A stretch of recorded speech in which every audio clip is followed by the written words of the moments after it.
Thank you, Riv. Here with Sneaky and Meteos after just a dominating victory there over Team Liquid. The first thing we have to approach is obviously the Kalista. And Kobe actually mentioned he wanted to know, why didn't the Kalista come out week 1? Why did you wait until week 2? She was actually bugged week 1, where half the time, I think it was past 2 daggers, it actually would not make you move with your passive when you auto-attack people. So with that in place, it's not really worth the player, just because you lose half your mobility. But now that that's gone, I think she's been like a super high priority pick for the most part. I don't know if everyone's playing her, but she seems pretty good right now. So priority for you definitely. Was the entire team composition built around the Kalista pick? Not specifically. You can kind of throw Kalista into any composition. I think she actually works with any support. Nautilus was one that I've tried.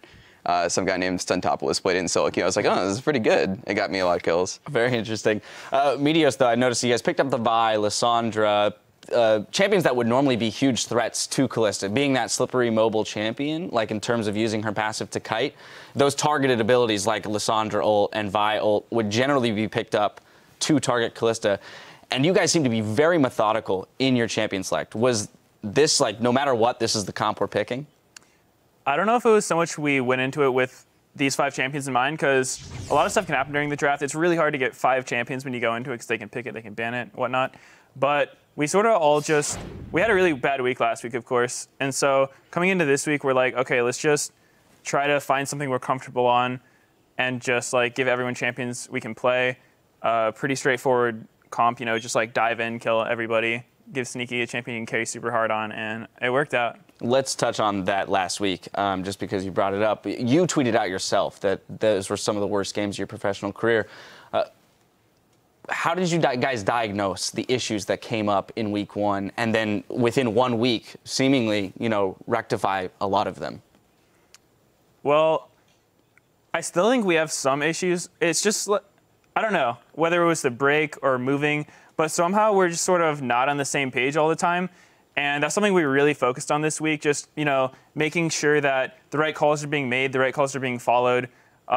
Last week, it was sort of everyone was sort of trying to solo queue their way to victory. And everyone's so good in LCS now that you can't really win doing that. And so I think we just put a big emphasis on, like, you know, High's our shot caller. Let's, like, listen to High. Like, no matter what he says, he makes a really terrible call, just follow it.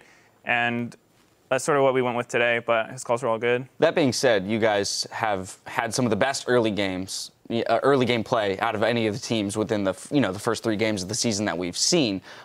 It was mentioned, Balls was up 40 CS within 10 minutes on average in your first week of play. Today, you were absolutely crushing the CS in the bottom lane on Kalista.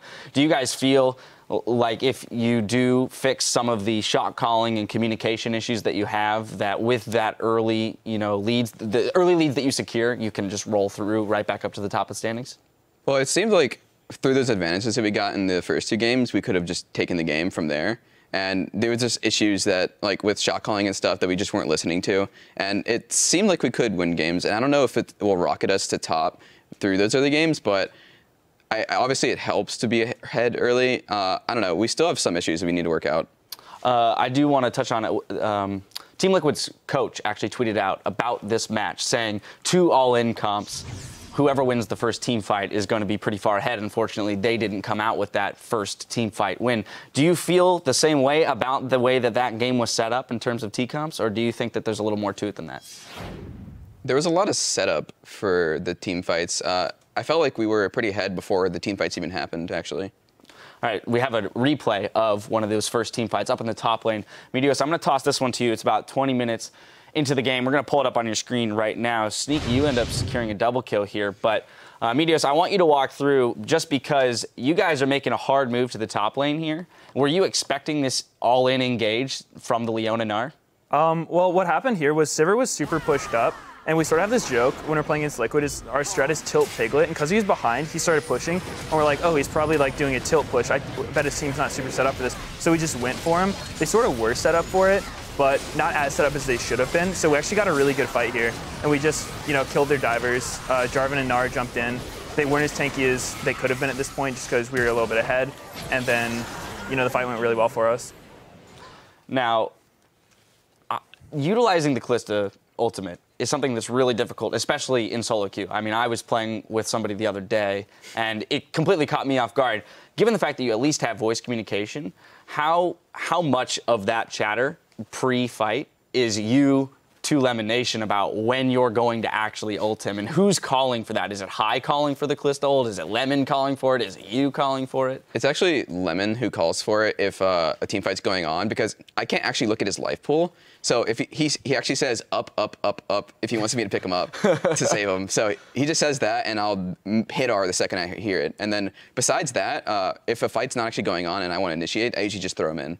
Ah, fantastic. And tomorrow you guys play against CLG. Another really strong bot lane. You obviously showcased your ability to dominate here against Piglet, who was, you know, built up as world champion coming in. Double lift and Afro move, no strangers to, you know, claiming that they are the best bot lane in NA. True. Are you going to style with Kalista on them tomorrow? I don't know if I'll get Kalista again, but I don't know. We've had a lot of issues against CLG because we actually scrimmed them when nobody else was scrimming a lot, and we had a lot of really close fights in the bot lane in 2v2 when we were scrimming them. All right, well, out in fantastic form today with a very dominating victory, definitely convincing, bringing you to 1-2. Congratulations again on the victory. Best of luck tomorrow. We do have to take a quick break, but after, we will head back into the action with Team Impulse facing off against Counter Logic Gaming. Keep it tuned right here. Yeah, I don't... Kalista is absolutely... Follow the rotation. Feel good? One. Good. Feel good? Yeah. Feel good? Indeed. Indeed. Are you ready, Expansion? Yes. Especially feel good? I feel good. Alright, nice. Good. We all feel good. An ability to pick people off. Whoa, what do you say there? Pick people off. Oh, no, he goes down. Pick me up. Up. Dominate. Quas. I'm holding quas. Kill quas. You guys are good. Back up, Tiki. Yeah. Careful. Nice. Good job. As the Timbers coming out, and it looks like they're fully going for the fight. Quas gets a good ultimate from Gnar, but it may be too little too late. Balls to the back line. He's just trying to be a nuisance right now. Nobody can follow through on this one. Xpecial goes down immediately. Dominate goes down as they all go in 1 for 1.